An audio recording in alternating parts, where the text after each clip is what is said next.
Ayan yung bagong gulong ng aking bike kabsat.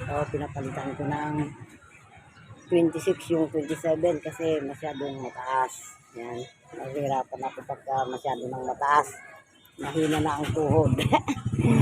Ayan, pinapalitan ko ng bagong gulong. Kasama ang interior, exterior, rim at saka yung rayos, yung dalawang gulong.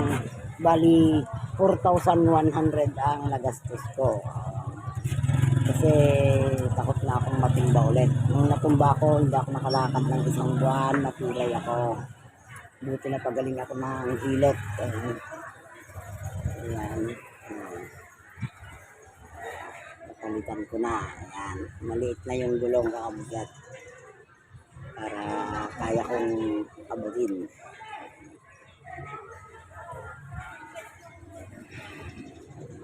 Okay.